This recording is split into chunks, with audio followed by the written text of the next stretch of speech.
Okay, so moving along now with our water physics, we are trying our best to actually get this water now to look like actual water. So it's not terrible at the moment, but it's very kind of flat and lifeless. It's got a very dull quality to it. I mean, even if I go into rendering the image, you can see that although it's blue, slightly blue and translucent like water should be, it still doesn't feel natural. If I was doing something more like a cartoon, I would probably say that's good enough water. But what if I want to move towards more true realism with my water? So just going to close that rendering image. And what we're going to do is we're going to take our cube and we're going to go into materials and we're going to remove the current material so it goes back to being white. Now, what we want to do from there is we want to head into our shading menu and we want to get a nice set of shading on this. Now, if I pop down and just press new, it creates a new material within this slot. And I'm going to keep it to white. I'm going to fiddle around with a certain number of other things. So things like the refraction rate. So basically, we want kind of the feeling that it's slightly, just slightly translucent. Now it's not going to make much of a difference at this point, but if I go 1.5 roughly as a nice base level, you might hear on, if you look online, that water's probably about 1.333 IOR, but I'm not worried about that right now. A couple of decimal place, a couple of fractions, I'm not really worried about. Okay, next thing we need to do is get our transmission. So basically, the way that the different layers are, almost shining through each other, and you'll see that as I increase the weight of this, we start to get a change in the way it looks, and it just looks slight at the moment. Now you're probably thinking, hang on, that's definitely not water, that is a brown sludge.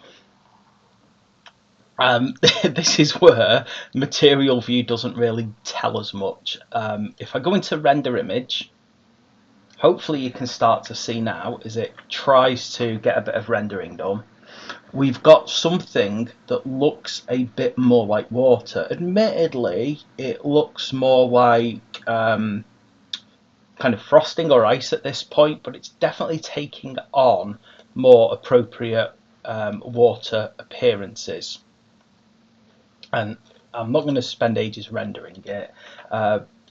Looking at material preview as well, you can probably see it's just slightly more glossy, so it's just looking a lot better now.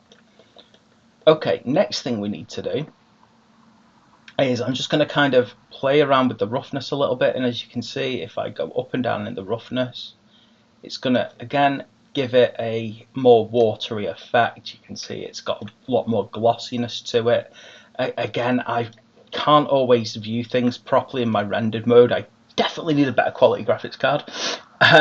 But as I start to run it through proper rendering, we're now getting something that looks a lot more like real water in appearance.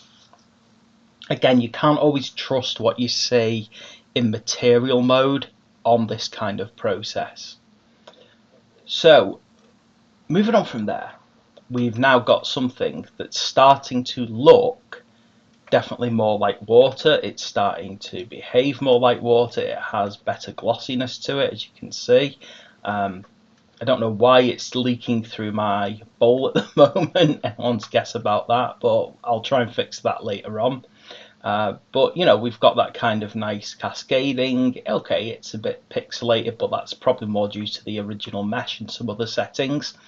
There are other things that I've seen done that can be useful. I mean, we can play around with things like the alpha to allow it to be a slightly more translucent. However, it's not uncommon for the use of a light path using a camera ray as the actual method of making it more glossy, basically, and feeling like it's definitely more see-through and more water-like. I'm just going to go back into layout and I'm going to reverse my animation because I'm hoping that my actual bowl isn't leaking now. And now we've got something that feels a lot more like water.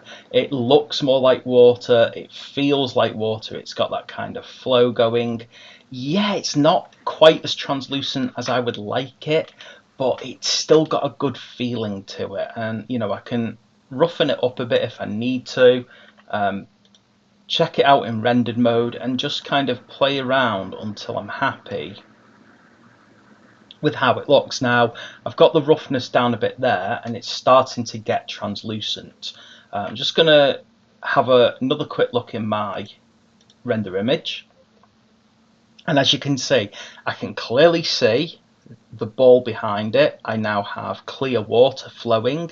I can see underneath, it's all there. I actually have a more true water at this point. It's looking so much better. The material preview has a bit of a weird brownness to it, but the actual rendered mode is now glossy. It's letting the natural sunlight of the scene come through it, and it just looks like it is really flowing water now. Any minute now it's going to overflow because it's going to run out of space. And watch it go over the sides, and it's completely overflowing now. It's just absolutely perfect, or at least I think it looks pretty perfect. Okay, pause that because obviously my computer is crying every time I try and use it. Other things we can do, so if you want to add a tint to infer that it's got a slight colouring to it, you know, like you can always do that. It's not really much of an issue. You can probably decide you want it slightly more blue, slightly more green, depending on the nature of the water. Or, you know, if you want to feel like there's been something added to it to create a colouring. But there you go. That is our push now to make it look like actual water rather than just a splodge that moves. Okay, so there we go. Hope you found that useful. Thanks for watching. Please like and subscribe, and I'll see you for the next video.